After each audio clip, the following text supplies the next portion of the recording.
think it is a bomb! Lily, calm down. I'm on my way. I'm here, babe. I'm scared! The explosion tore through the storm before the thunder could finish. Metal screamed. Glass burst outward. Flames climbed fast under the dashboard, licking up toward the steering wheel. Lily gasped. Not a scream, just air ripped from her lungs. Brr.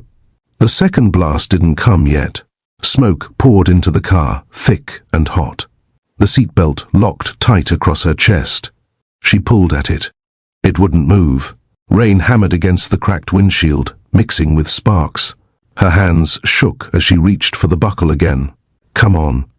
Come on. It jammed harder. The engine block hissed. Fire crawled under her legs. Somewhere in the storm, Bruno heard it. He didn't think. He ran, barefoot, across wet pavement, through rain and smoke and shattered glass. Lily. She turned her head toward the sound. Relief flickered across her face, and fear followed immediately after. Don't. He reached the driver's side. The door handle burned his palm. He yanked. It wouldn't open. He pulled again, harder. The metal bent. The door flew wide. Flames surged brighter as air rushed in. He leaned inside. Heat hit his face. The smell of fuel. Her eyes locked onto his. Wide, not panicked, just aware. The belt, she whispered. He grabbed it, tugged. It wouldn't release. His breathing grew heavier. Stay still. I can't. You can. The fire climbed higher. She grabbed his wrist suddenly. Tight. Bruno. He didn't look at her. He kept pulling. The buckle dug into her ribs. It wouldn't give. Her voice softened. Almost calm. Leave me. His hands froze for half a second. What? Go save them. Rain ran down her face, mixing with tears. The kids. His jaw clenched. No. Please. The words broke slightly. You can't lose all of us. I'm not losing you. Bruno. He braced one foot against the frame. Pulled harder. The belt snapped free with a violent crack. He wrapped his arm around her waist. Lifted her out just as a spark burst under the seat. They hit the pavement together. He shielded her body with his own. The secondary explosion roared behind them. Louder. Closer. The car erupted fully. Shards scattered across the street. Heat blasted against his back. For a moment, there was nothing but ringing in his ears. Heavy breathing. Rain cooling scorched skin. Lily coughed. He rolled onto his side. Hands on her face. Look at me. She blinked slowly. I told you to leave. He pressed his forehead against hers. I don't leave. Sirens wailed in the distance, red and blue lights reflecting off smoke. She gripped his shirt weakly. You would have... No. A breath. Long. Shaking. And then... His phone vibrated. His phone vibrated again. Not a normal ring. A secured channel. He looked down at it. Rain dripping from his hair onto the screen. Unknown encryption signature. He answered. Yes. Static. Then a voice. Calm. Controlled. You're still fast. Bruno's jaw tightened. Where is he? A soft exhale on the other end. Check your tracker. His heart slammed once in his chest. He pulled up the wrist device. Evan. Signal lost. Timestamp 00002 ago. His stomach dropped. No. Lily's fingers tightened around his sleeve. What is it? He didn't answer. He checked again. Still offline. The voice returned. You can save your wife, or trace your son. The words hung there. Heavy. Lily's breathing grew uneven. What did he say? Bruno stared at the device. Rain hitting the cracked pavement. Fire trucks screeching to a stop behind them. His daughter, upstairs, asleep, alone. He felt the world narrow. What are you talking about? He said into the phone. You left the house quickly, the voice replied. Very quickly. Bruno's mind raced. No. He locked it. He checked. You can't be in my house. A faint chuckle. You're not in your house. His throat tightened. You're here. I'm everywhere you are not. Lily pushed herself up slightly. Bruno. Talk to me. He swallowed. They took him. Her face drained of color. No. Yes. The voice continued. There's a timer. Bruno's head snapped toward the burning vehicle. There's always a timer. He heard a faint ticking through the phone now. Always a timer. He heard a faint ticking through the phone now. Slow. Steady. You have 1 minute and 30 seconds, the voice said calmly. To do what? To choose? Sirens drowned part of the sentence. Lily grabbed his hand. Tell me. He couldn't breathe fully. He says we have to choose. Between what? He hesitated. Then, between you and Evan. Silence. Real silence. Even the storm felt quieter. Lily's lips parted slightly. She looked at him the way she did when the twins were born. Focused. Certain. Go, she whispered. No. Bruno. No. You don't get both. He looked down at the tracker again. Still dark. Still offline. The ticking grew louder in his ear. You always move fast, the voice said. But now you're standing still. His daughter's face flashed in his mind. Her small body upstairs. Sleeping. Unaware. What happens if I don't choose? He asked quietly. You lose both. The ticking continued. Lily's hand trembled in his. Bruno. Listen to me. I am. If it's between me and him. He shook his head. Don't. You save our son. He stared at her. You don't get to decide that. Yes, I do. No. She leaned closer. Voice breaking slightly. He needs you longer than I do. The ticking. Closer. Louder. Rain falling harder. The voice whispered. 30 seconds. Bruno stood there, breathing heavy. One hand gripping Lily's, the other holding the device showing no signal. You can't erase my bloodline, the voice added quietly. That's what this is about. Bruno's eyes darkened. They didn't just try to kill my wife, he said under his breath. They tried to erase my bloodline. Lily squeezed his hand.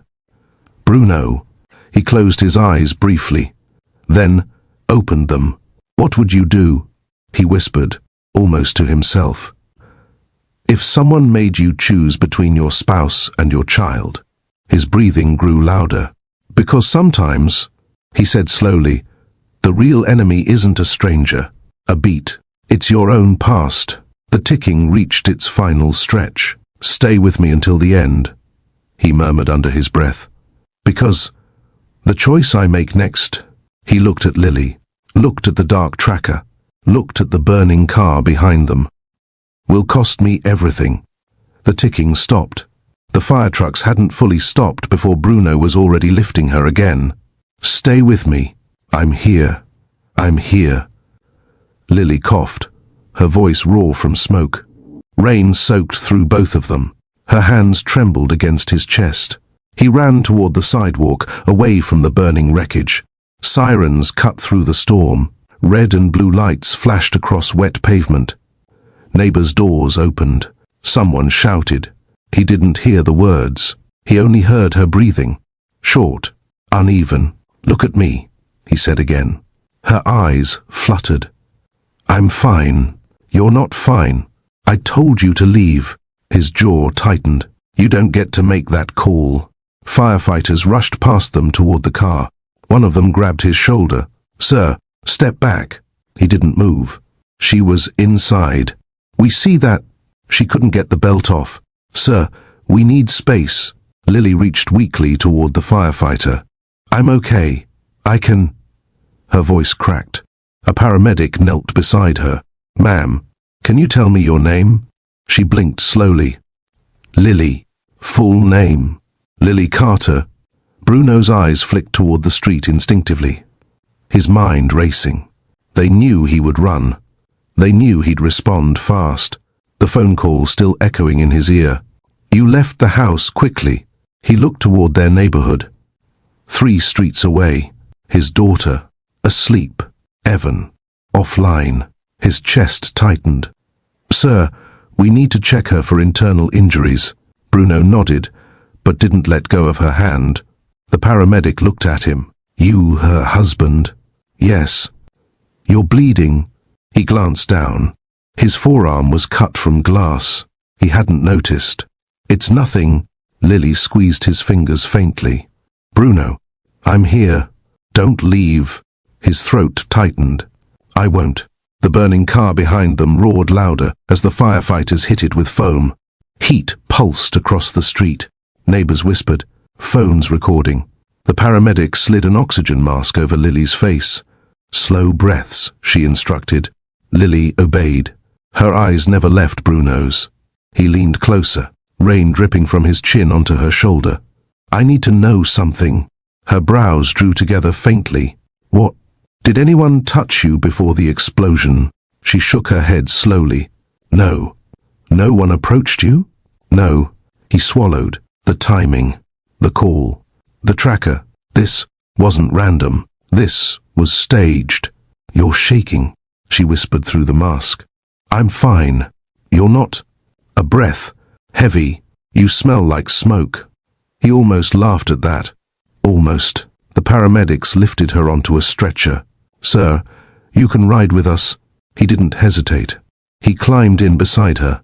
Rain still falling as the ambulance doors shut. Inside, white lights, tight space, monitors beeping, the siren blaring again as they pulled away. Lily's hand searched for his. He gave it to her. "You chose me," she whispered. He stared at her. "I didn't choose." "Yes, you did." His jaw clenched. He had not run home. He had not chased the tracker. He had not tried to split himself in two. He stayed because love didn't calculate odds. It reacted. The ambulance sped down Peachtree Industrial Boulevard, sirens slicing through traffic. Rain streaked across the small rear window. Lily's oxygen mask fogged lightly with each breath. "Pain anywhere?" The paramedic asked. "My ribs. On a scale of 1 to 10? 6. Maybe 7. Any dizziness?" "A little." Bruno kept watching her pupils, checking dilation, checking focus. Old training never really left him. "You're scanning me again," she murmured faintly. "I always scan." She tried to smile. "I know." He leaned closer. "You're not allowed to make sacrifice speeches." She swallowed. "You would have done it." "No. You would have saved them." His eyes hardened. "I don't split my family. You can't save everyone." "I don't accept that." The paramedic glanced between them but said nothing. The ambulance turned sharply. Lily winced. Bruno tightened his grip on her hand. "Easy." "Bruno." "What?" Her voice softened. If it had been Evan standing there instead of me. He didn't let her finish. "Stop." "You'd run." He leaned closer, voice low and firm. "I ran toward you." Silence. Just the siren. Her eyes filled slightly. Not from smoke. From knowing. "You're going to break yourself one day," she whispered. "Maybe." And then what? He didn't answer. Because somewhere in his chest, he felt it. The fracture forming. He looked at his wrist again. Tracker still offline. He pulled out his secondary device discreetly. Ran a silent ping. No signal. His breathing grew heavier for a second. Lily noticed. "What?" "Nothing. Don't lie." He hesitated, then leaned close to her ear. Evan's tracker went dark. Her eyes widened under the mask. "When?" "Right after the explosion." Her fingers tightened painfully around his. "No." "Yes." She tried to sit up. The paramedic gently pushed her back. "Ma'am." "Stay still." "Bruno." "I know." Her voice trembled now. "He's in the house." "I know." "Our daughter." "I know." The ambulance slowed as they approached Northside Hospital. Bright emergency lights reflecting off wet pavement. Lily's breathing became faster. Not from injury. From fear. He said, "Choose," Bruno murmured. "Choose what?" "You or him." Her eyes locked onto his. "And you?" "I didn't choose." She searched his face. He looked at her, voice low. I stayed. A tear slipped down her temple. Why? Because I don't lose you. The ambulance doors flew open. Hospital staff rushed forward. They began wheeling her inside. Bright overhead lights, wet floors from storm runoff, nurses calling out vitals. Bruno walked beside the stretcher, his clothes soaked, hands still shaking slightly, not from cold, from what was coming next. "Sir, you'll need to wait here while we take her in." He stopped reluctantly. Lily reached out again. "Don't disappear." "I won't." Her fingers slipped from his as they pushed her through double doors. He stood alone in the corridor, rain pounding outside, tracker still offline, phone silent. He exhaled slowly. Then, his phone vibrated again. The double doors swung shut. Lily disappeared behind them. Bruno stood in the corridor at Northside Hospital, water dripping from his sleeves onto the polished floor. He didn't wipe it away. His phone vibrated again. Unknown number. Not encrypted this time. He answered without greeting. A breath on the other end. Then, "You're consistent." Bruno's jaw tightened. "Where is my son?" Still moving. His pulse jumped once. "Don't play games." "I'm not." Hospital staff rushed past him with another stretcher. Voices overlapping. Monitors beeping. "You could have run home," the voice continued. "You didn't." "You're not done," Bruno said quietly. "No. Where is he?" "Ask yourself something first." Bruno's free hand curled into a fist. "What? If the next explosion happens inside your house, who do you choose then?" His chest tightened. "You said, choose between my wife and my son." "I did. And now?" "And now I'm measuring how long it takes you to move." Bruno looked toward the exit doors instinctively, rain visible through the glass. "I'm coming for him." A faint exhale. "I know." Click. The line went dead.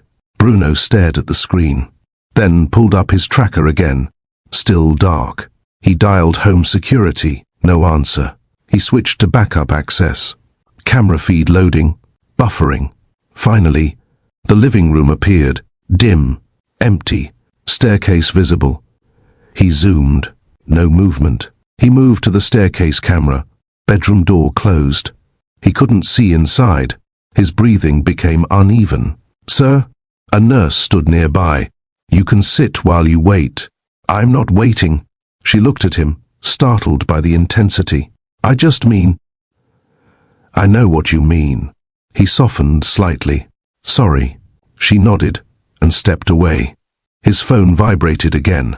This time, internal system override attempt detected. His home network was being accessed. He swore under his breath. Not again. He moved toward the exit doors. Then, a voice behind him. "Sir?" He turned. A doctor approached. "You're Lily Carter's husband?" "Yes." "She has minor burns and bruising along the rib cage." He closed his eyes briefly. "She'll be okay." "She's lucky." He swallowed. "Can I see her?" "In a moment. We're running scans." "Make it fast." The doctor nodded. Bruno turned back toward the exit doors. His reflection stared back at him in the glass. Soaked. Ash on his collar. Eyes darker than they'd been in years. He checked the tracker again. A flicker. Signal. Attempting to restore. His breath caught. "Come on." "There." A faint ping. Location residential. Upstairs bedroom. Signal weak, but present. His knees nearly buckled with relief. He leaned against the wall, closed his eyes. Just for 1 second. "He's home," he whispered under his breath. Then, the signal vanished again. They moved Lily to a quieter room. Fluorescent lights humming faintly, monitors steady, her face pale but alert. He stepped inside slowly. She watched him enter. "You left." For 30 seconds, she studied his face. "What happened?" he called. She exhaled slowly. "And," he's still pushing. Her fingers tightened slightly around the hospital blanket. "Evan." The signal came back for a second. "For a second?" "Yes." And now, gone. Her breathing hitched. He's at home. I think so. That's not certainty. No. Silence stretched. The hum of machines. Rain tapping against the window. You should go, she whispered. I'm not leaving you here. You're not leaving me. Yes, I am. Her eyes filled again. I can't be the reason you lose him. You're not. Bruno. Her voice cracked softly. You chose me, yes. And if that costs us our son, it won't. You don't know that. He stepped closer, lowered his voice. I don't abandon. She stared at him. That's what scares me. A long pause. He didn't understand at first. Then he did. You think I can't stop. I think you don't. His jaw tightened. This is not about my past. It is. Her breathing grew uneven again. You think they're attacking us. They are. They're attacking you. He didn't respond, because that part was true. A nurse entered briefly. We need to take her for imaging. Bruno stepped back reluctantly. Lily reached for him again. Promise me something. What? If you go tonight, you come back. I always come back. No. Her eyes searched his. Come back as you. He held her gaze. A long breath passed between them. I'll try. They wheeled her away again. He stood alone once more, phone in hand, tracker flickering intermittently, rain still falling outside, and somewhere, someone watching how long it takes him to move. Bruno stepped outside Northside Hospital into the rain again. The storm hadn't slowed. It had settled into something heavier, steadier. His shoes splashed through shallow water as he moved toward his truck. He checked the tracker once more. Evan, no signal. Not flickering, not weak. Gone. This time, it didn't try to reconnect. It didn't blink. It didn't tease hope. It was clean, deliberate, disabled. He muttered under his breath. Not jammed, disabled. He climbed into the truck and shut the door. Rain pounded against the windshield. He pulled up full system diagnostics. Tracker integrity status, compromised. Override authentication request, external. Manual physical removal suspected. His jaw tightened slowly. They went inside. He pulled up the home cameras again. Living room, empty. Kitchen, empty. He zoomed the stairwell. The bedroom door was open now. He didn't remember it being open. His breathing changed. Evan. He enhanced the footage. Nothing visible from the hallway angle. He switched to the bedroom camera. Signal interference. Grain. Static. Then, a clear image for half a second. The bed. Empty. Blankets pushed back. His chest tightened so violently he had to brace his hand against the steering wheel. No. He replayed the footage. Slowed it down. There. A shadow moving at the edge of frame. Tall. Controlled. No rush. The feed cut out completely. Bruno's hands went still. Completely still. No shaking. No visible panic. Just silence inside him. His phone vibrated. He didn't look at the number. He answered. Yes. You're learning.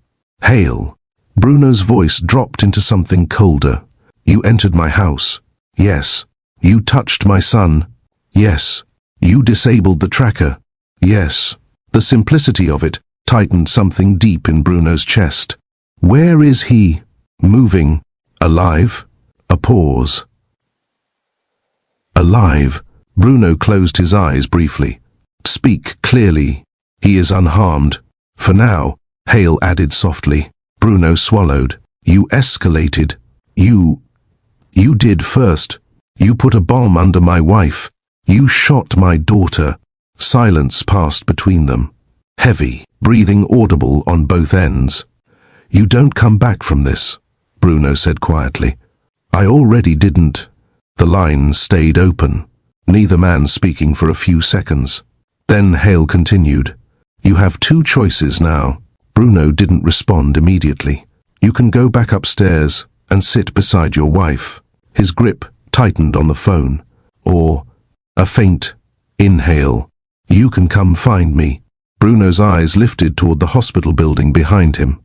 Bright, safe, temporary. What makes you think I won't do both?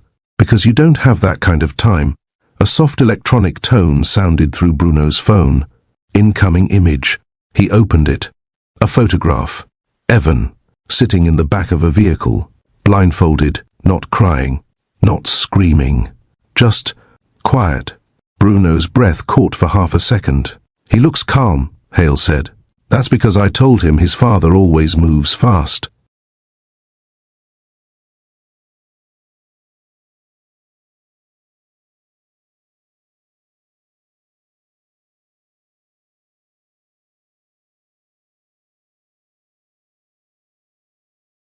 Bruno's jaw flexed visibly.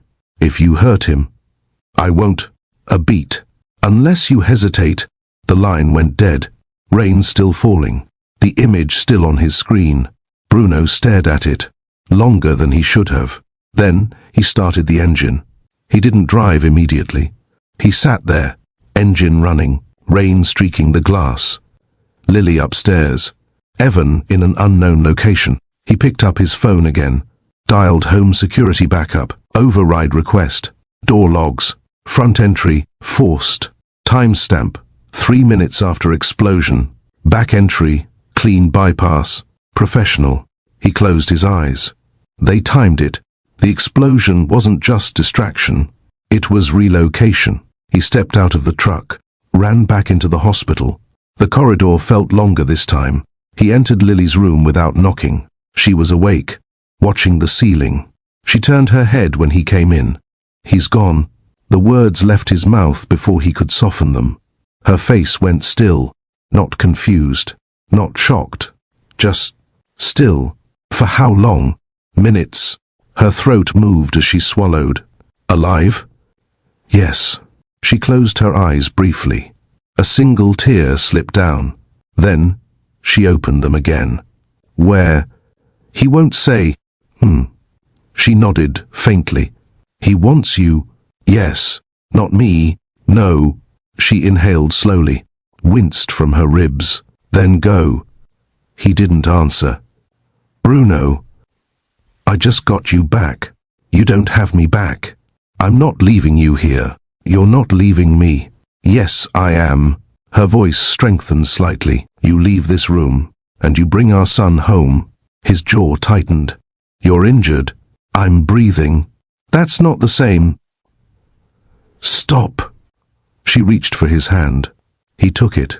Her fingers felt colder than usual. You chose me tonight. Yes. And that choice almost cost us him. He flinched. You don't know that. I do. Silence filled the room. Machines humming softly. Rain tapping the window. Go, she whispered. He didn't move. Bruno. Her voice cracked just slightly. Go get our son. He leaned closer, forehead almost touching hers. If something happens to you while I'm gone, it won't. You can't guarantee that. You can't guarantee anything. A long breath passed between them. He felt it, the fracture widening, not between them, inside him. You come back, she said softly. Come back as you. He held her gaze. Something shifted in his eyes. Not anger, not panic. Focus. I don't know if that version exists tonight. Then find him first. He kissed her forehead gently, slowly, not rushed. Then he stepped back. She watched him walk toward the door. He paused once, looked at her. She nodded. He left. The corridor swallowed him again. Outside, the storm still waiting, and somewhere in the dark, a vehicle carrying his son. Bruno drove, not recklessly, not wildly, precise, every movement deliberate. Rain reduced visibility along I-285, but he didn't slow. His phone buzzed again. Location pin dropped. Industrial zone. Near the Savannah Port shipping yards. He stared at it. That's not a random drop, he murmured. Hale's voice came through immediately after. You recognize it? Yes. You worked there once. Bruno's jaw tightened. I know the layout. I know you do. The rain intensified. water splashing against concrete barriers. "You want me in familiar territory," Bruno said. "I want you in honest territory. A beat. No more distractions. No more bombs. No more half measures? No." Silence. "You come alone," Hale said. "I'm already alone." Another pause. "You always thought you could leave," Hale continued. "You don't leave architecture like that." Bruno's breathing deepened slightly. "I left because I chose something better. You left because you thought love made you untouchable." His fingers tightened around the steering wheel. "This isn't about love. It's entirely about love." Rain hammered louder. "You trained to destabilize governments," Hale said calmly. "You infiltrated cells. You extracted assets. You erased names. You were never meant to become domestic." Bruno didn't respond, because every word was accurate. "You were a classified counterintelligence operative," Hale continued. "Black ops, off-book assignments, ghost missions. You think enemies disappear when paperwork closes? No, they wait." A faint tremor moved through Bruno's chest. "Not fear. Recognition. You trained to end threats before they matured," Hale said. "And yet you let your own maturity grow unchecked. You targeted my children. I targeted your continuation." Silence filled the truck. The rain softened briefly. "You escalated tonight," Hale added quietly. "This is the last escalation." Bruno's eyes narrowed. "You're certain?" "Yes." A faint sound filtered through the line. Muffled. Bruno froze. Evan, his son's breathing faint in the background. Not crying, just breathing. "He's listening," Hale said softly. Bruno's voice shifted, warmer. "Evan." A pause, then a small voice. "Daddy." Bruno's chest tightened painfully. "I'm here. Are you coming?" "Yes." "When?" "Soon." A faint rustling. Then silence again. Hale's voice returned. "You see? Calm. You trained him to be calm. I trained him to trust me. You trained him to believe you can always reach him." Bruno swallowed. "I can." "Then come." The call ended. The location pin remained. Savannah, Port District, concrete, containers, dark. Bruno's eyes hardened. The tiredness that had been lingering in his posture earlier began to disappear. Not because he wasn't exhausted, but because something older had stepped forward. He exited the interstate, rain thinning now, wipers scraping rhythmically. His reflection in the windshield looked different, less husband, more operator. He reached into the console, unlocked a hidden compartment. Inside, not military issued, not official, but familiar. Compact firearm, encrypted comm device. He held the weapon in his palm for a second. His hand didn't tremble. That bothered him. "You said, 'Come back as you,'" he whispered under his breath. He exhaled slowly, then placed the weapon beside him. Not rushed, not dramatic, intentional. He activated an old secure channel, one he hadn't used in years. No greeting, just a ping, silence. Then, response received. He didn't speak into it. He didn't need to.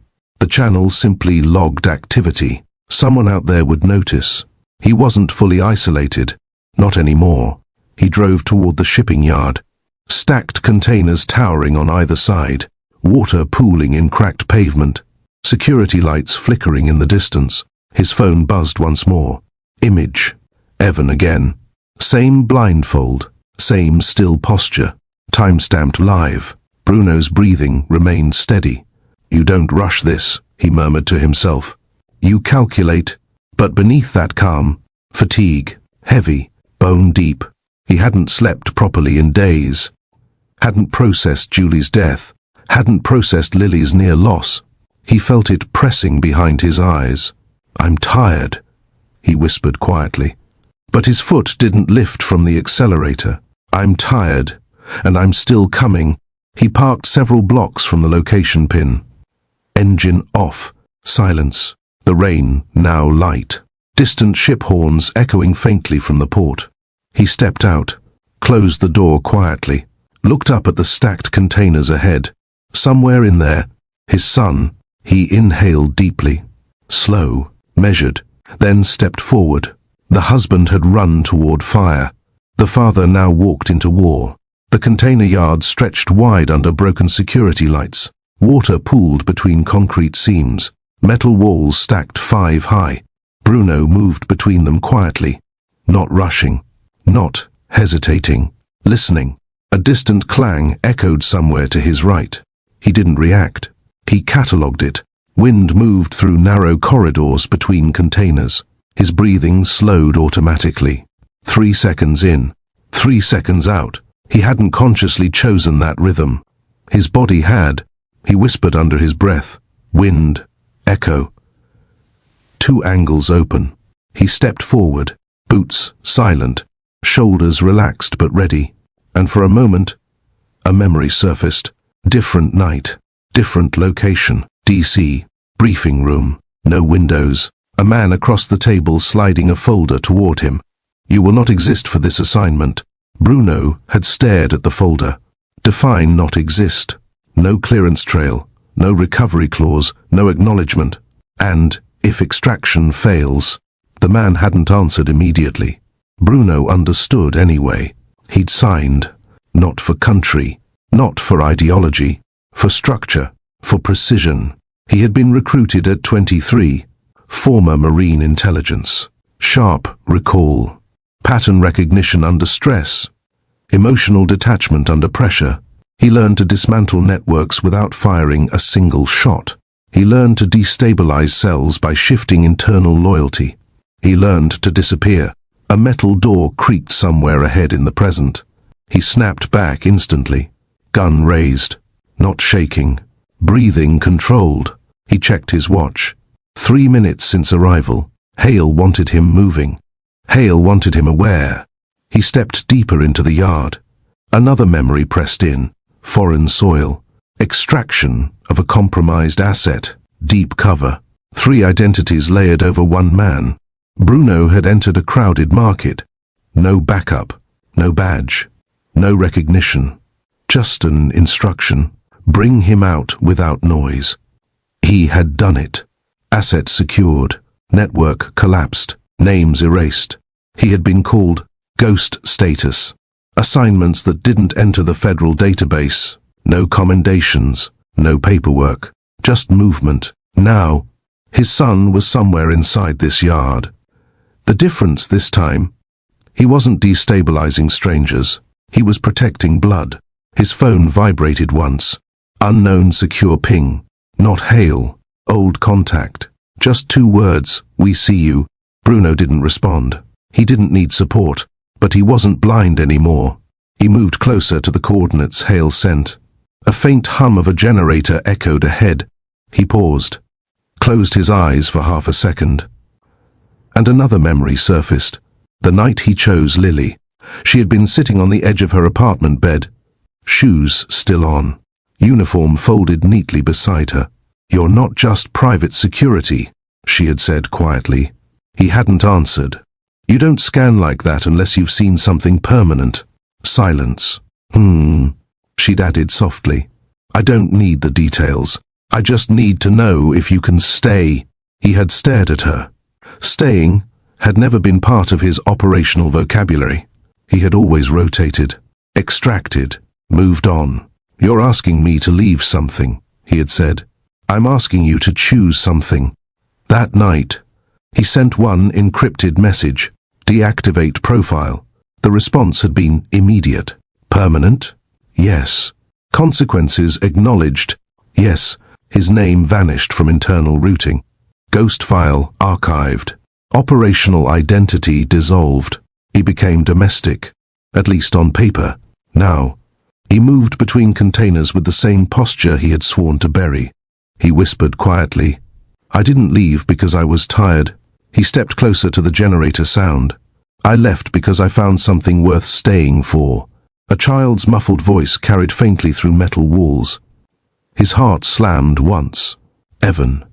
He crouched beside a stack of containers, listening. Footsteps ahead. 2 men. low conversation, accents local, not federal.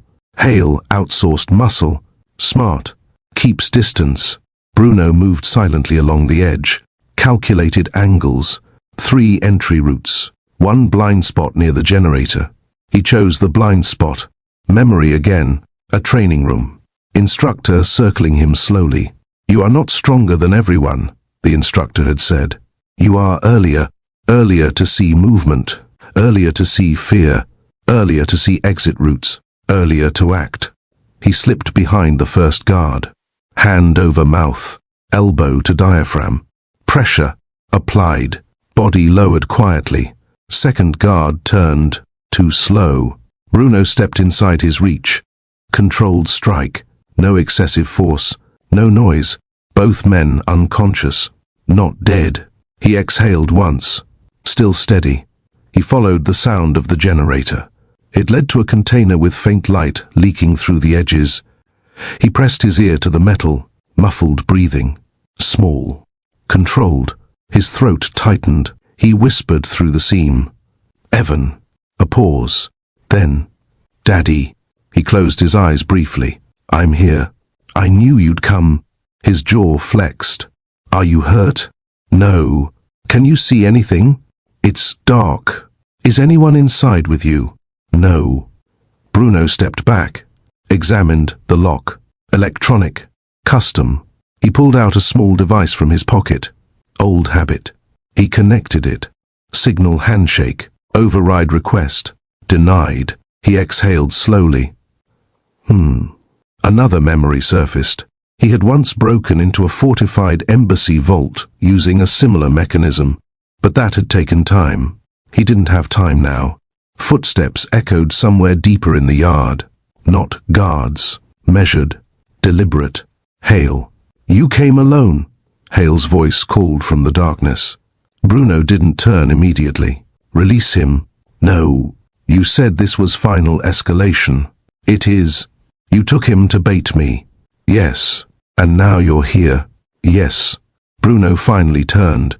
Hale stepped into partial light, rain dampening his coat. Eyes steady. You disappeared from the system, Hale said quietly. I chose my family. You chose weakness. I chose permanence. Hale studied him. You look tired. I am. Good. Silence stretched between them. You could have stayed invisible, Hale continued. You didn't have to build a bloodline. Bruno's eyes darkened. You don't get to talk about my children. You trained them to be calm. I trained them to be brave. Hale tilted his head slightly. You trained them to inherit your enemies. A long breath passed between them. You killed my daughter, Hale said softly. She broke into my home. She loved you. She tried to kill my wife. Silence. Wind moved through the yard. Evan's faint breathing still audible through metal. You think killing me ends this? Bruno asked quietly. It won't. It ends my grievance. And what begins after? Hale's jaw tightened. Don't pretend you don't understand. Bruno understood perfectly. He had destabilized fathers before. Now, he was one. He stepped slightly to the side. Positioning. Hale noticed.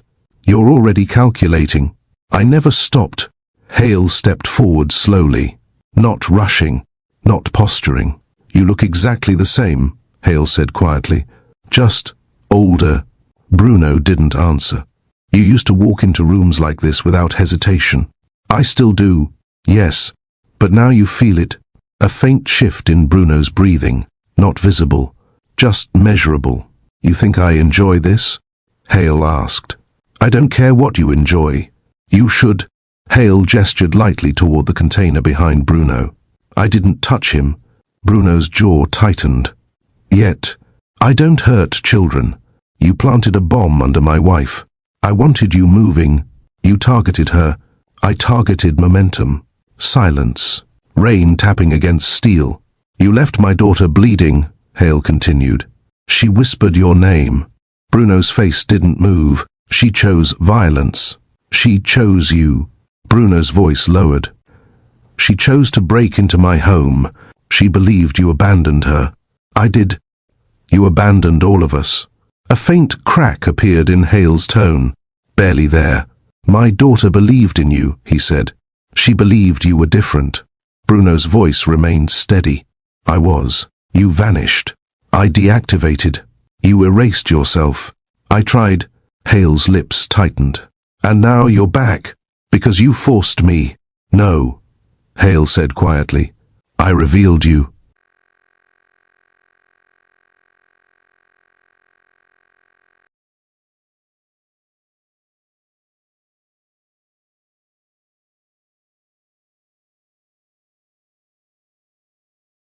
Bruno stepped forward slightly. Open the container. No. Then this ends here. It already has. Hale reached inside his coat slowly. Bruno didn't flinch. A weapon appeared. Not raised yet, just held. You trained me too, Hale said softly. You forget that part. Bruno's eyes narrowed slightly. I didn't forget. You taught my daughter how to disappear. She learned quickly. She learned because she loved you. Bruno's breath deepened. I never promised her anything. You promised her by existing. Rain intensified briefly. Evan's small voice called faintly from inside the container. Daddy. The sound cut through everything. Bruno's jaw flexed. Hale glanced toward the container. He trusts you, Hale said quietly. Yes, and that's what makes this interesting. Hale lifted the weapon. Not aimed directly at Bruno, just angled. Shoot me, Bruno said calmly. Hale's brows shifted slightly. What? You want blood? Yes. Take mine. And leave him? Yes. Silence stretched. Hale studied him carefully. You'd trade? Yes. Without hesitation, no pause, no dramatic build-up. Just, yes. Hale exhaled slowly. You always were efficient. He raised the weapon fully now, pointed at Bruno's chest, rain dripping off the barrel. You think this redeems anything? Hale asked. No. You think dying fixes what you did? No. Then why? Bruno's voice stayed steady. Because he doesn't inherit this. A long pause. Hale's hand trembled, just slightly. My daughter inherited you, Hale whispered. Bruno didn't respond. The silence between them thickened. Evan shifted inside the container. Small movement. Metal clinked softly.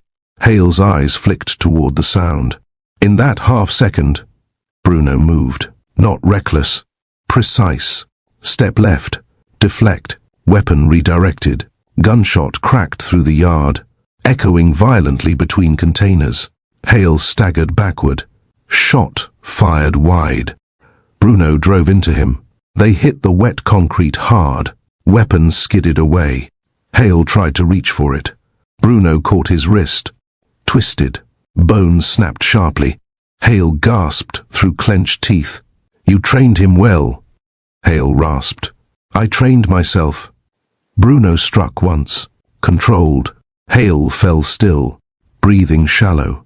Alive, but fading. Bruno stood over him, rain soaking both of them. You wanted me back, Bruno said quietly. You got me. Hale coughed, blood on his lips.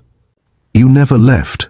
His head fell sideways, still breathing, but unconscious. Bruno didn't check again. He moved immediately to the container. He reached the lock again. Gunshot had triggered an automatic override failsafe. He pulled the compact firearm from his side, fired once at the locking mechanism. Metal shattered. He pulled the door open. Inside, dim battery lantern light. Evan sat on a folding chair, blindfold still on, hands zip-tied. He looked small, too small for this. Daddy. Bruno's throat tightened painfully. I'm here. He stepped inside, cut the restraints quickly, removed the blindfold. Evan blinked against the light. You're wet, Evan said softly. Bruno almost smiled. Yeah. I knew you'd come. He swallowed. I always come. Evan looked at him carefully. You look different. Bruno paused. How? Like when you check the house at night. A faint breath escaped him. Yeah. He pulled Evan into his chest. held him tightly, longer than he intended. Evan wrapped his small arms around his neck. "I wasn't scared," Evan whispered. "I know. You told me not to be." "I know." Bruno closed his eyes. Just for a second, he felt it now. The weight, the cost. He stood and carried Evan out of the container. Hail lay several feet away, barely conscious. Evan noticed him. "Who is that?" "No one you need to remember." Hail stirred faintly, eyes opening halfway. He looked at Evan, then at Bruno. A faint whisper left his mouth. "This doesn't end." Bruno didn't respond. He turned away, walking toward the truck with his son in his arms. Rain lighter now, storm breaking. As he reached the vehicle, a sharp crack split the air. Gunshot. Bruno's body jolted forward. He staggered. Evan slipped slightly in his arms. "Daddy." Bruno dropped to one knee, warmth spreading across his side. He looked back. Hail, half lifted, weapon in his good hand. Eyes focused. Second shot rang out. Darkness edged Bruno's vision. He tightened his grip around Evan. "It's okay," he whispered. "It's okay." He forced himself up, moved toward the truck. One step, two, blood soaking through his shirt. He placed Evan in the back seat, closed the door, then collapsed against the side of the vehicle, breathing heavy. The war had begun. Bruno's vision narrowed, rain hitting his face, metal taste in his mouth. He pressed his hand against his side. Warm, too warm. Evan's voice trembled from the back seat. "Daddy, I'm here." His voice came out rougher than he expected. He tried to stand fully. His knees buckled. He forced himself upright again, not because he wasn't weak, but because stopping meant something worse. He staggered toward the driver's door. Behind him, no more gunshots. Hail had fired twice. Bruno didn't know if the man had strength left for a third. He didn't turn back to check. He got into the truck, started the engine, hands slippery on the steering wheel. Evan leaned forward from the back. "Are you hurt?" "It's nothing." Evan didn't believe that. "You're breathing weird." Bruno swallowed. "I'm tired." "You always say that when you're hurt." A faint, broken smile tried to form. Smart kid. He put the truck in drive, headlights cutting through the dim yard. As he pulled away, his phone vibrated again. He glanced down briefly. Encrypted bounce signal. Not Hail. Something else. His secure channel lighting up. Unknown routing path. He answered through the truck speaker. A distorted voice responded. "You reactivated." "Yes. You weren't supposed to." "I don't care." A pause. "You look compromised." Bruno exhaled slowly. "I am. You need extraction." "No." "You're bleeding." "I know." "Where is Hail?" "Alive." "Confirmed?" "Not yet." Silence. "You reactivated your ghost profile," the voice continued. "That pulls attention. Let it. Are you re-entering federal alignment?" "No." "Then what are you doing?" Bruno's jaw tightened. "I'm hunting." The voice didn't respond immediately.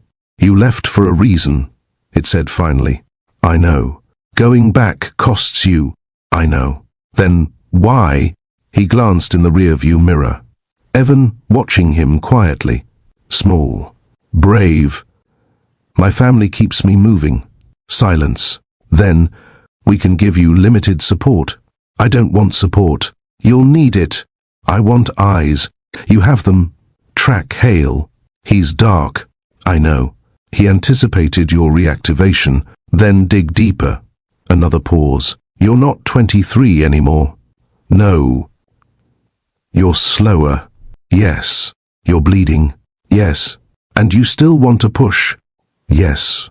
The voice exhaled faintly. "We'll open secondary channels." The call ended.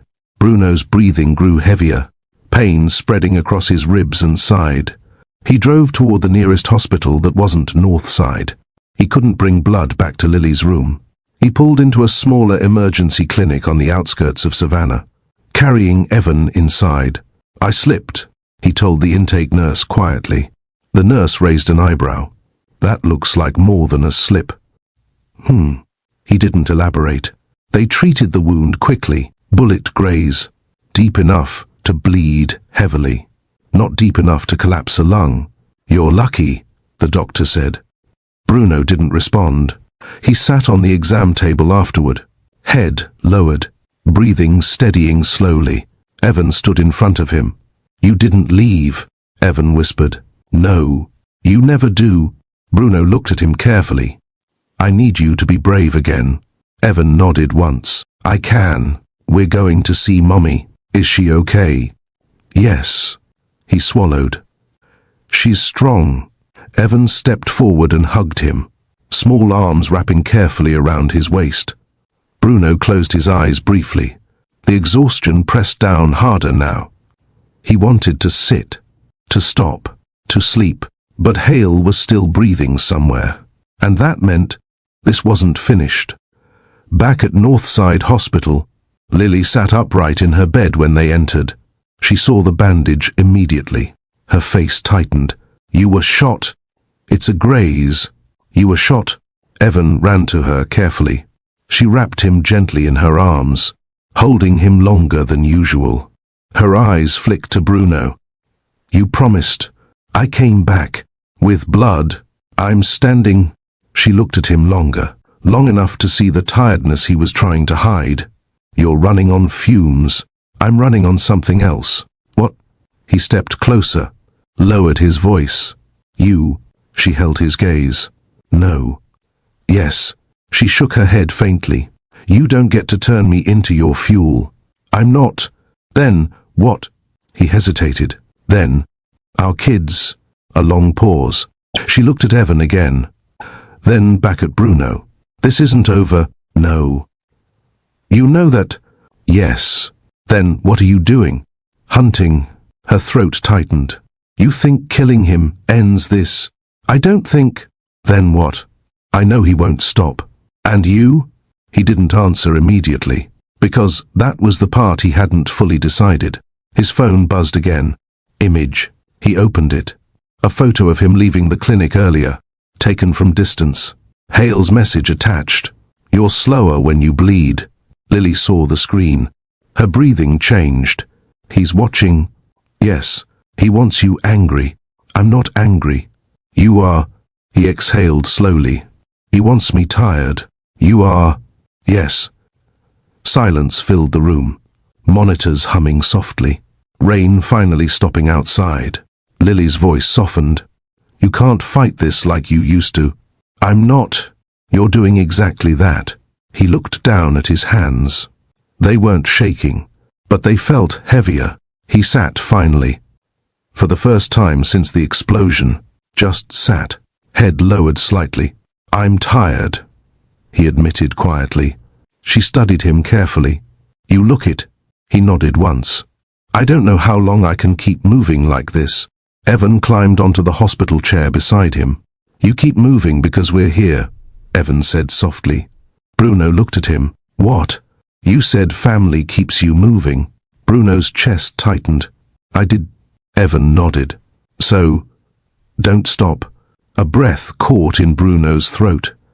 He looked at Lily. She wasn't crying. She was watching him. Carefully. Don't disappear again, she said quietly. He met her eyes. I already came back. That's what scares me. Silence. His phone vibrated again. Another message. Coordinates. Different location. Atlanta. Downtown. He stared at it. Hale wasn't retreating. He was drawing him somewhere else. Close call after close call. Calculated pressure. Psychological fatigue. You're exhausted, Lily whispered. Yes. And you're still going? Yes. Why? He answered without hesitation. My family keeps me moving. The coordinates Hale sent weren't random. Downtown Atlanta, Midtown. High visibility, high traffic, public. Bruno stared at the screen for a long time before moving. Lily watched him from the hospital bed. You don't have to go tonight. Yes, I do. You're stitched up. I'm functional. That's not the same. He slipped the phone into his pocket. Evan had fallen asleep in the hospital chair, head tilted to the side. Bruno adjusted the blanket around him gently. Lily noticed the way his hand lingered. "You're shaking." He looked down. It wasn't obvious, but it was there. Micro tremors from adrenaline crash and blood loss. "I'm fine. You always say that."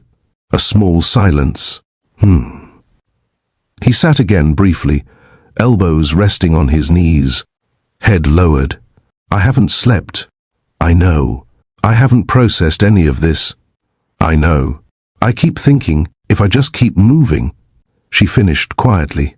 "You won't have to feel it." He didn't answer, because that was exactly it. His phone vibrated again. Video, this time. He opened it. Live feed.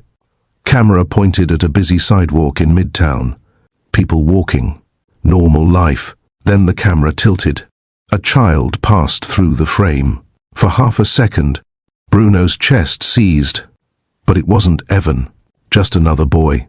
The camera steadied, Hale's voice over the recording. "You see how easy it is." The video ended. Lily's breathing changed. "He's trying to exhaust you." "Yes." "He's trying to make you see threats everywhere." "Yes." "And it's working." Bruno stood abruptly. "I don't have time to sit here. You don't have strength to run like this. I don't have a choice." She swung her legs slowly off the bed, ignoring the pain in her ribs. "You always have a choice. Not when someone is hunting my children." She stepped closer, voice low. "You are not 23. He looked at her. "I know. You don't bounce back the same." "I know. You bleed longer." "I know." Silence. Then she reached up and touched his face. Softly. "You don't have to be invincible to protect us." He swallowed. "What do I have to be?" "Alive." The word hit harder than anything Hale had said. He looked at Evan sleeping, looked back at her. "I'm so tired," he whispered. "I see that, but I can't stop." "I know." A tear slid down her cheek. Not dramatic. Just there. "And that's what scares me." He left anyway, driving toward Midtown. Traffic thick despite the late hour. Atlanta's skyline glowing faintly against clearing clouds. His side ached with every breath. He adjusted his grip on the steering wheel, breathing shallow to manage the pain. His secure channel pinged again. "We've intercepted chatter," the distorted voice said. "From where?" "Encrypted civilian mesh," meaning he's using public infrastructure to mask movement. "Track it." "Trying." "You're deteriorating," the voice added quietly. "Focus on Hale." "Your vitals." "Focus." Silence. Then, left lane. Black SUV behind you for 3 blocks. Bruno's eyes flicked to the rearview mirror. Black SUV. Distance consistent. Not aggressive. Just present. He slowed slightly. The SUV slowed. He changed lanes. It followed. His breathing deepened. Confirmed tail. "Understood," the voice replied. "You want us to intervene?" "No." "Why?" "He wants me reactive." "You are reactive." "Yes." He turned sharply onto a side street. SUV followed. He accelerated briefly, then cut into a parking garage entrance suddenly. SUV overshot by a second, then corrected. It entered. Levels spiraled upward. Bruno's vision blurred slightly from exhaustion. He blinked hard. "Stay sharp," he muttered to himself. He parked abruptly on level 4. Lights dim. Concrete damp from earlier rain. He stepped out slowly, side aching. SUV rolled in behind him. Doors opened. 2 men stepped out. Not Hale. Different build, different posture, contracted muscle. Bruno didn't speak. One man approached cautiously. "Evening." Bruno tilted his head slightly. "You're in the wrong garage." The man smiled faintly. "We're looking for someone." "Who?" "You." Bruno exhaled slowly. The second man moved to flank. Bruno noticed immediately. Even tired, he noticed. "You don't look well," the first man said. "I'm functioning." "That's not the same." The phrase echoed Lily's words. For half a second, his focus split. That was enough. The second man lunged. Bruno pivoted. Pain flared across his side. He nearly stumbled. First man swung. Bruno blocked, but slower than usual. His reaction time half a beat off. He felt it. He adapted. Closed distance. Elbow strike. Controlled. Second man recovered quickly. This wasn't sloppy work. They were probing. Testing fatigue. Bruno ducked another swing. His breathing harsher now. He grabbed the first man's collar. Slammed him against concrete pillar. The second man pulled a weapon. Bruno reacted instantly, but not as fast as he once would have. Gunshot cracked through the garage. Bullet grazed his shoulder. He hissed sharply. Not deep, but enough. He closed the distance fully. Disarmed. Neutralized both men in under 30 seconds. But when it was done, he leaned against the pillar. Breathing hard. Vision narrowing again. His phone buzzed.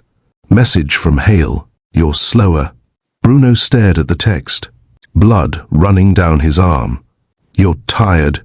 Another message. How long can you keep this up? Bruno closed his eyes briefly, then opened them. He typed back one sentence. As long as my family is breathing. He deleted it. Didn't send. Instead, he whispered quietly to himself. My family keeps me moving. He straightened, picked up the fallen weapon, and walked back toward his truck. The warehouse sat at the edge of the Savannah Port District. Corrugated steel siding, half the exterior lights dead. Water still dripping from earlier rain. Bruno parked a full block away. Engine off. Silence thick. His shoulder throbbed where the bullet had grazed him in the garage. His side burned with each breath. He leaned back briefly. Closed his eyes. Just for 3 seconds. Inhale. Exhale. You're not done, he whispered to himself. He stepped out. The night air smelled of salt and diesel. A cargo ship horn echoed faintly in the distance. He approached on foot. Each step measured. He didn't rush anymore. Fatigue had changed his pace. He had learned something tonight. Speed wasn't enough. Inside the warehouse, dim overhead lamps buzzed weakly, rows of wooden crates stacked high, shadows deep between them. He moved along the outer wall, listening. Metal creaked somewhere overhead. A generator hummed softly in the back. He reached the interior door, pushed it open slowly. No alarm.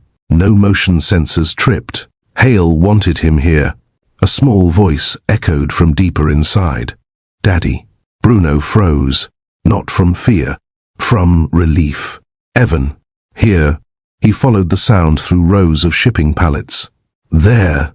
A folding chair again, but no restraints this time. Evan sat upright. Not blindfolded. Just waiting. Bruno dropped to one knee in front of him. You okay?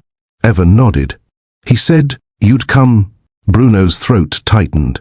Did he hurt you? No. Did anyone touch you? No. Evan looked at him carefully. You look more tired. A faint breath escaped him. I am. You still came? Yes. Bruno placed a hand gently on the back of Evan's head, pulled him close briefly, then released him. Stay behind those crates, he said quietly. Don't move unless I say. Evan nodded once. No fear. Just. Bruno stood slowly, pain flashing across his side. Footsteps echoed from the far end of the warehouse. Hail stepped into view. Coat, damp, one arm bandaged crudely, face pale but steady. You look worse than I expected, Hail said calmly. You shot me. You survived. So did you. Silence stretched between them. The hum of the generator steady. You could have left him tied, Bruno said quietly. I wanted you focused. I was already focused. No, Hail replied. You were emotional. Bruno didn't argue. Because it was true. You were never meant to escape the architecture, Hail said softly. Bruno's eyes narrowed. Explain. You think I built this alone? A faint smile touched Hale's lips. You were an asset. I was an operator. You were a component. Bruno's breathing shifted slightly. You deactivated your profile, Hale continued. But you were never removed. That's not how it works. That's exactly how it works. Hale stepped closer. They don't let men like you walk away. I walked. They let you believe you did. Silence. You destabilized foreign systems, Hale said. You extracted targets off sovereign soil. You erased networks. You created enemies. And you think paperwork closes that? Bruno's voice lowered. This ends tonight. For me, Hale corrected. But not for you. Bruno's jaw tightened. There are layers above me, Hale continued. Men who built the architecture you operated inside.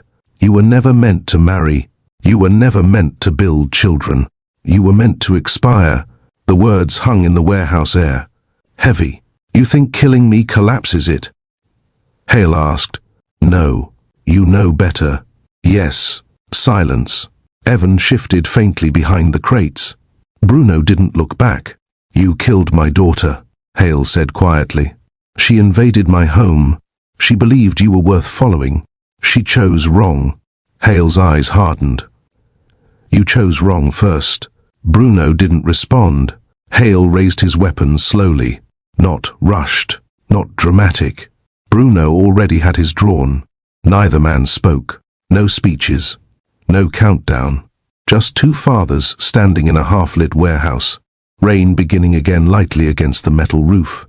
You don't get redemption, Hale said softly. I'm not asking for it. You don't get peace. I don't expect it. You don't get to erase what you were. I never could. A long pause. Then why fight? Hale asked. Bruno answered without raising his voice. Because he doesn't inherit it. Gunshots cracked almost simultaneously. Hale staggered. One shot sent a mass. One higher. He dropped to his knees, weapon clattering across concrete. Bruno approached slowly. Not rushing. Not triumphant. Hale looked up at him, breathing shallow. You were never meant to escape, he whispered again. Bruno stood over him. No anger visible now. Just exhaustion. I know. Hale's head tilted slightly. They're watching. Bruno didn't respond. Above me, Hale murmured. They exist. I know. A faint tremor passed through Hale's body. You came back. Bruno's voice was almost a whisper. You forced me. Hale's breathing stuttered. Then, stopped. Silence. Generator humming. Rain tapping overhead. No dramatic music. No shouting. Just the end of one man.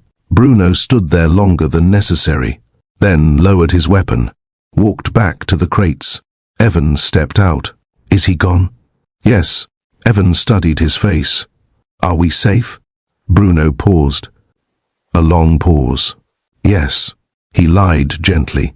Because safe was temporary. He took Evan's hand. They walked out of the warehouse together. Behind them, Hale's body lay still, but his final words lingered. Layers above him. Architecture.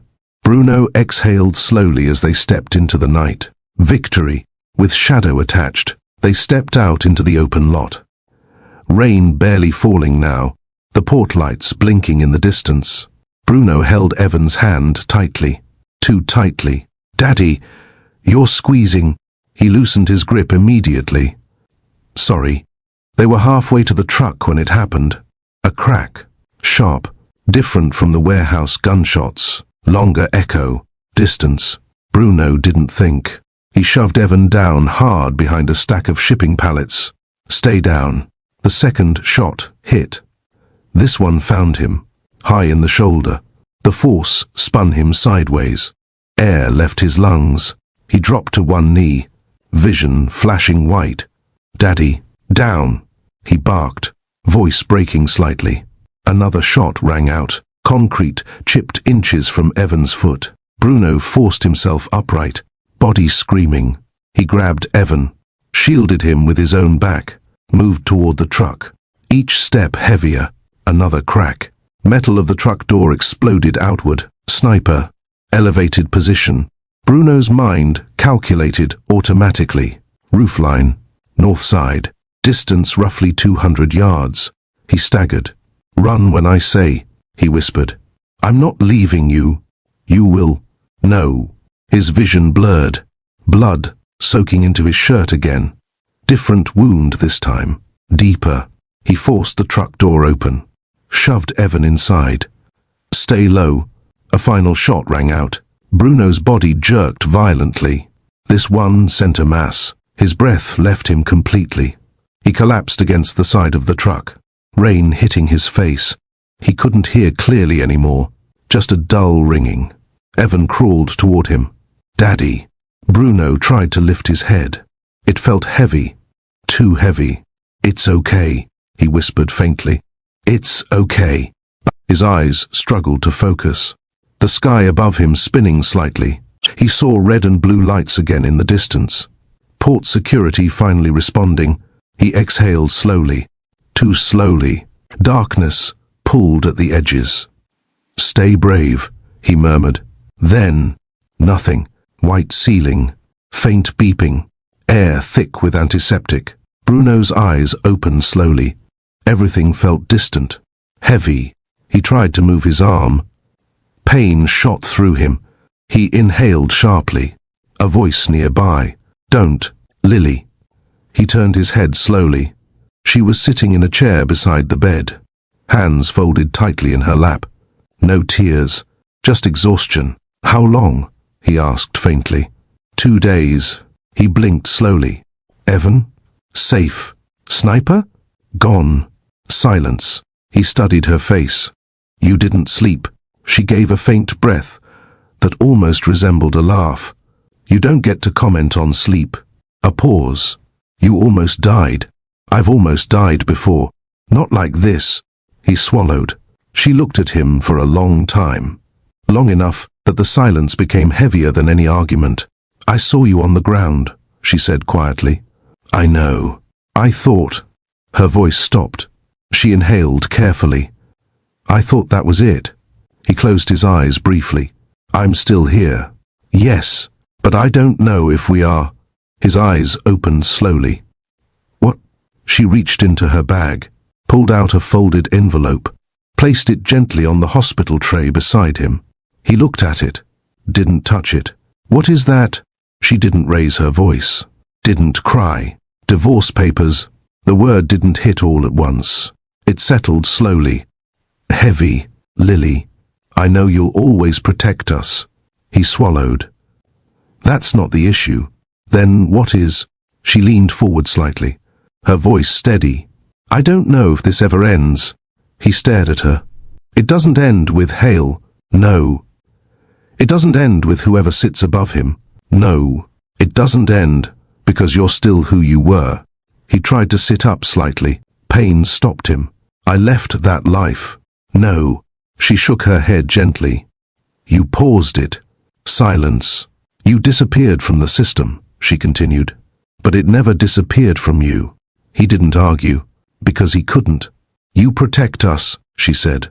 "You would die for us." "Yes. But you don't let us stand beside you." He swallowed. "I was trying to keep you safe. And in doing that," her voice softened, "you shut us out." He stared at the ceiling briefly, breathing heavier now.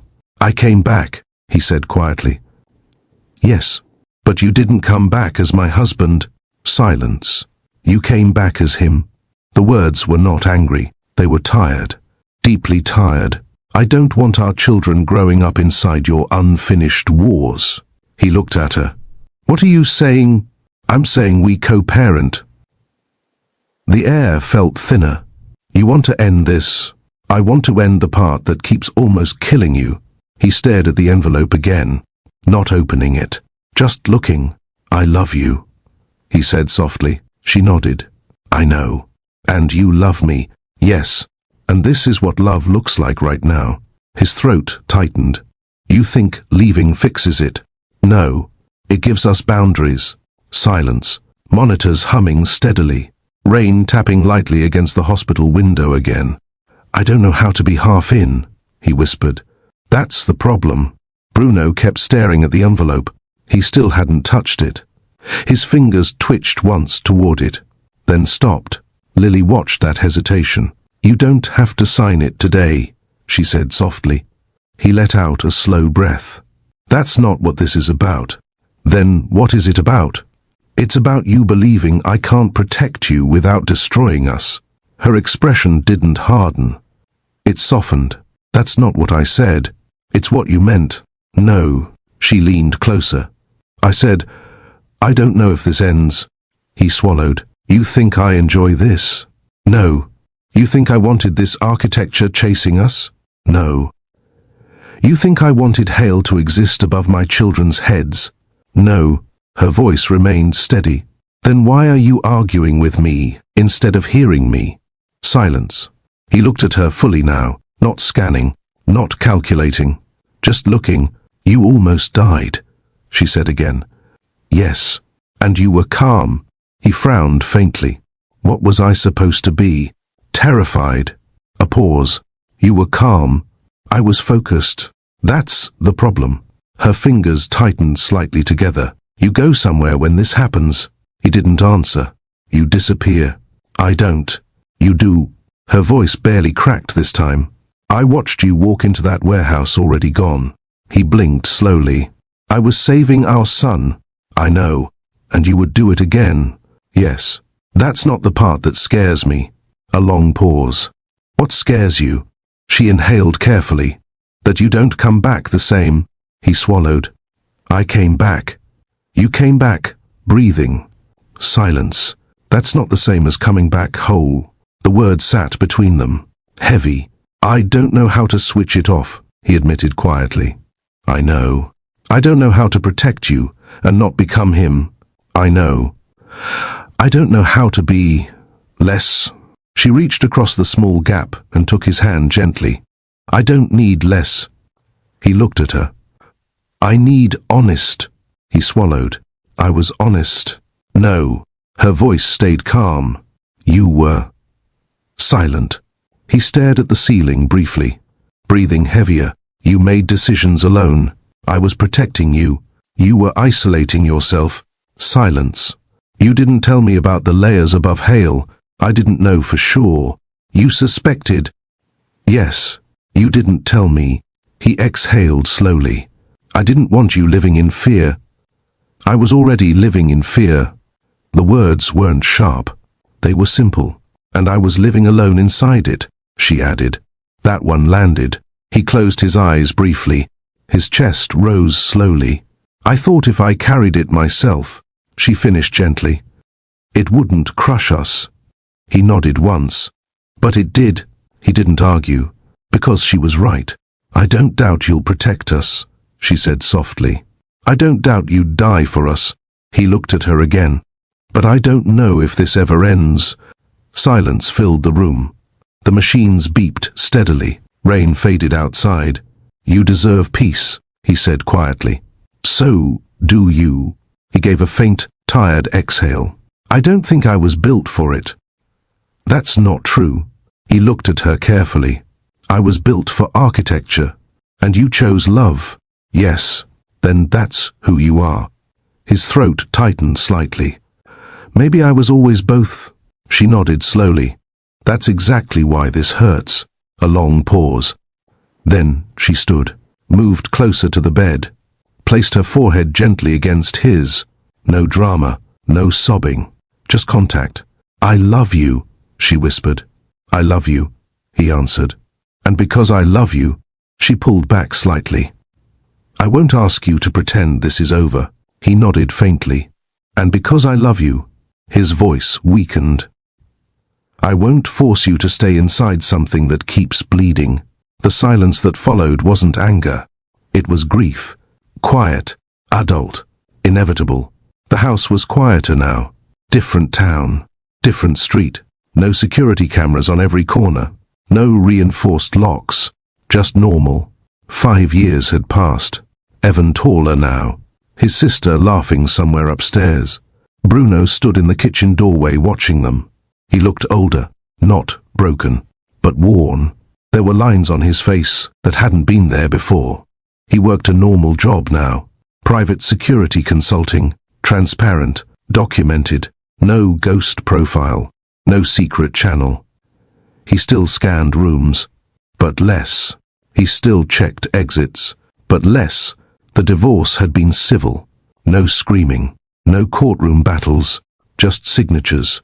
They co-parented well, schedules clear, communication steady, no hostility, just distance. That evening, he sat in the living room. The twins asleep upstairs, soft lamplight filling the space. Lily sat beside him on the couch, close enough that their shoulders touched, not by accident, not by design, just natural. They had just finished discussing school forms, normal conversation, ordinary life. Silence settled between them, not uncomfortable, just present. He leaned back slightly, exhaled. "You look tired," she said softly. He smiled faintly. "I always do, not like before." "No." A pause. "You still check the locks," she added quietly. "Yes. But you don't disappear anymore." He turned slightly toward her. "No." Their hands rested on the couch between them. Close, not touching. He hesitated for a moment, then let his fingers rest lightly over hers. She didn't pull away. Their hands stayed there, warm, familiar. "I was wrong about one thing," she said softly. "What?" "I thought leaving would fix the architecture." He gave a faint breath. "It didn't." "No, but it gave us space." "Yes, to choose each other again." Silence. He looked at her, really looked at her. "I never stopped choosing you." "I know." She shifted slightly closer, their foreheads almost touching, breathing, mixing. The distance smaller now. 5 years of growth between them.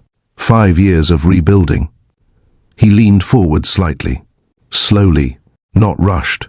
She met him halfway, their lips almost touching, breath warm, close enough to feel, not yet closing the distance, not yet sealing it, just hovering there, intentional, unfinished. He whispered softly, She smiled faintly, still thinking, always. A quiet pause, the room still, the past not erased, but not ruling. They leaned in just a fraction closer, and held there. The mornings are slower now, not calm in a fragile way, just steady.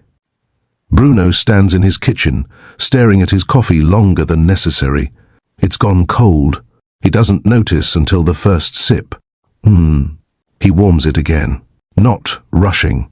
He doesn't rush much anymore. The house is smaller than the one they had before. No reinforced glass, no hidden compartments, just drywall and ordinary locks. He checks the front door once, just once, then stops himself from checking again. Enough, he mutters under his breath. His laptop sits open on the kitchen table. Emails from clients scrolling across the screen. Private cybersecurity threat mitigation, corporate breaches, data infiltration. He works legally now. Contracts signed, invoices processed, no encrypted dead drops, no ghost routing. He traces malicious traffic instead of people, identifies patterns in code instead of behavior in men. He doesn't destabilize governments anymore. He stabilizes networks. It pays well. It's clean, transparent. Sometimes, though, he stares at lines of code longer than necessary. Because code is predictable, people are not. He rubs his shoulder absent-mindedly. The scar still tightens in cold weather. He stretches slowly, older now, 42, movements deliberate. He doesn't move like he used to. He doesn't want to. His phone buzzes.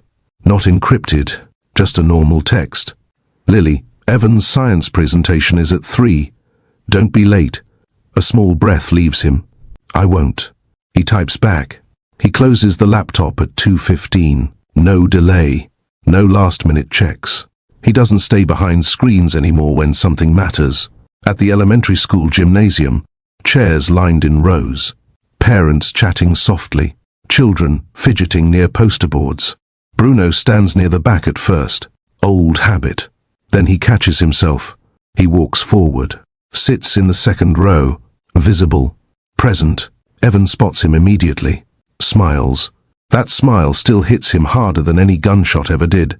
"You came," Evan whispers when he passes. "I said I would. You always do." The words land differently now. Not heavy, not desperate, just fact. No white sedans parked outside. No unfamiliar faces scanning. He looks once out the window. Normal cars, minivans, pickup trucks. He lets his shoulders drop slightly. "Breathe," he tells himself quietly. He watches his son present confidently. Voice steady, hands not shaking. He feels something in his chest tighten. Not fear. Pride. Lily sits 3 seats down. She catches his eye briefly. Small nod. They don't sit together automatically, but they're not avoiding each other either. Co-parenting works. Schedules shared. Holidays rotated. Birthdays together. No raised voices. No court revisits. Just adults doing the work. After the presentation, Evan runs to them. "Did you see the volcano part?" "Yes," Bruno says. "You forgot one fact about lava density." Evan groans. "You always find something." Bruno smiles faintly. "It's my job."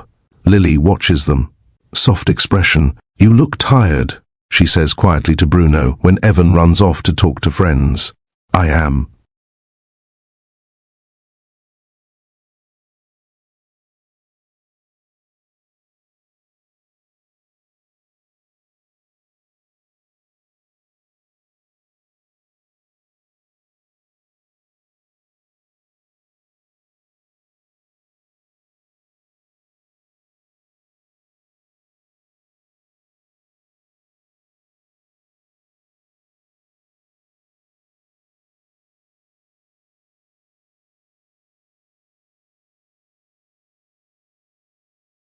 "Long week?" "Always. But you're here." "Yes." She studies his face. "You don't scan like you used to." He hesitates. "I try not to." She nods. "That matters." It does, more than she knows. That evening, Bruno sits on the living room floor assembling a bookshelf with his daughter. Manual open. Pieces spread everywhere. He reads instructions twice. Misses a step. She giggles. "You're slower." He laughs quietly. "Yeah." "Are you old?" "Careful." She smiles wider. He tightens a screw slowly. His hands ache more now. He notices, doesn't complain. He moves differently, more aware of his body, less willing to push through pain. The doorbell rings. He pauses. Breath still, just for half a second. Old instinct. Then he stands normally, opens the door. It's Lily, dropping off a folder for school forms. Nothing dramatic, just life. "Hey," she says. "Hey." The children run to her. She kneels, hugs them both. Bruno watches from a short distance. He doesn't step away. He doesn't isolate. He stays. She stands again. "You look calmer," she says quietly. "I'm practicing." At what? Not anticipating disaster. She studies him carefully. Is it working? He considers that honestly. Most days. She nods. That's enough. He walks her back to the door, neither rushing the goodbye, neither lingering too long. "You ever miss the intensity?" she asks suddenly. He doesn't answer immediately. He thinks. No. A pause. "I miss who I thought I was." She looks at him. "And who are you now?" He exhales slowly. "Tired." She smiles faintly. "Still strong." He shakes his head slightly. "Just persistent." Silence. The air between them different now. Not charged. Not fragile. Just familiar. "You know," she says softly, "the kids don't remember most of it. I'm glad they remember you being there." He swallows. "That's the part I wanted." She nods once. "You got it." She steps back. "You coming to the soccer game Saturday?" "Yes." "No last-minute client emergencies?" "No." She tilts her head slightly. "Really?" "Yes." She studies him for another second, then smiles. "Okay." She walks toward her car. No white sedan parked nearby. No engine idling in the distance. Just quiet neighborhood sounds. Bruno closes the door, leans his forehead briefly against it, breathing slow. He doesn't miss the war, but sometimes he misses the certainty of it. Life now is softer, less defined. But when he hears his children laughing upstairs, he straightens, shoulders less tense than 5 years ago. He walks toward the sound, not scanning, not calculating, just present. The nights are quieter now. Bruno still wakes sometimes, not from explosions, not from gunfire, just from habit. He sits on the edge of his bed in the dark, breathing slow, listening. No movement in the house except the soft hum of the refrigerator downstairs. He rubs his shoulder again, scar tissue pulling slightly. He stands and walks to the hallway. The kids' doors are open a crack. He looks in. Evan sprawled sideways across his bed, his daughter curled up tightly, one hand tucked under her cheek. He doesn't step inside. He doesn't hover. He just watches for a second. Then he walks back to his room. No checking windows twice. No circling the house. Just one pass. Enough. The next morning, he sits at his desk reviewing a corporate breach. 3 monitors, multiple data streams. He traces malicious traffic across servers, finds the origin point, documents it, submits the mitigation report. Everything legal. Everything documented. He doesn't use aliases anymore. His name is on the contract, his face on the website. Sometimes that still feels strange. Being visible, being accountable. He pauses at one line of code, sees a familiar pattern. For half a second, his pulse rises. Old architecture signature. Then he looks closer. No, just a similar structure. Coincidence. He exhales slowly. "You're not in that world anymore," he murmurs. He closes the case, shuts the laptop. No spiral, no deep dive. He leaves it. At lunch, he meets Lily at a cafe near the kids' school.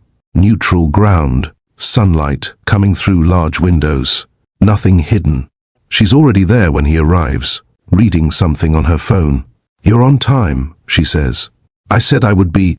She smiles faintly. "You always say that, and I mean it." They sit across from each other, not touching, not distant, comfortable. "How's work?" she asks. "Corporate servers are more dramatic than governments." She laughs softly. "I believe that." He studies her face for a second. "You look steady." "I am." A pause. "And you?" He considers that honestly. "I'm less angry." "Were you angry?" "Yes." She nods slowly. "I remember." Silence. "I'm not angry anymore," he repeats. "What are you?" He thinks. "Tired, sometimes." "Still?" "Yes." She watches him closely. "You don't push like you used to." "I can't." "That's good." He nods. "It forced me to slow down. And I see more." She leans back slightly. "Like what?" "Like how often I used to live 10 seconds ahead of the present. And now? I try to stay in the second I'm in." She studies him carefully. "Does it work?" "Most days." She smiles faintly. "That's enough." That evening, the kids are upstairs again. Homework finished. Showers done. The house quiet. Lily stayed after dropping them off. They sit in the living room. Same couch. Soft lamplight. Television off. No noise. Just them. They're closer than they used to be. Not physically at first. Just in conversation. "Evan asked about college already," she says softly. "He's 11. He plans ahead. He gets that from you." She tilts her head. "You think so?" "Yes." A pause. "He also gets calm from you." He looks down slightly. "I didn't mean to teach him that." "You didn't teach him fear." "No, you taught him presence." He doesn't respond immediately. Presence. He likes that word better than survival. They sit in silence for a moment. Not awkward, just reflective. "You ever regret it?" she asks quietly. "What?" "Leaving." He shakes his head slowly. "No, not even when it was hard." It was always hard. And I never regretted choosing you. Her throat moves slightly as she swallows. But we still ended. He nods once. Yes. And you don't blame me. No. You don't resent me. No. Silence stretches. Soft. She shifts slightly closer on the couch. Their shoulders touch now.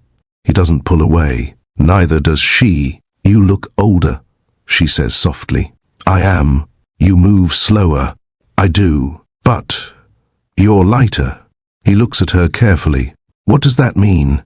You're not carrying everything alone anymore. He exhales slowly. I had to learn that you did. Their hands rest on the couch between them again. Close, not touching yet. He hesitates, then lets his fingers slide gently over hers. She doesn't flinch, doesn't pull away, just lets it happen. Their hands fit easily, familiar. Her thumb moves slightly against his. Small, unconscious. You're still tired, she whispers. Yes, but not like before. No. He turns toward her slightly. Their knees touching now, the air between them warmer. I don't want to rush this, he says quietly. I don't either. Silence. Their foreheads move closer, breathing mixing. He pauses. She smiles faintly. You still overthink. Always. She leans in just a little. He meets her halfway, their lips almost touching. Not urgent, not desperate, just close. Intentional. He whispers softly, I'm here. She answers, I know. They hold there, right before the kiss, right before the line between past and future shifts again. No explosions, no gunshots, just two people who survived and are choosing slowly. Phone buzzes once. Unknown number. Not dramatic, just subtle. They look at each other, choosing slowly. Phone buzzes once. Unknown number. Not dramatic, just subtle. They look at each other. If you enjoy American Love Stories, please consider subscribing and comment what you need next. And love you all from Mr. Austin.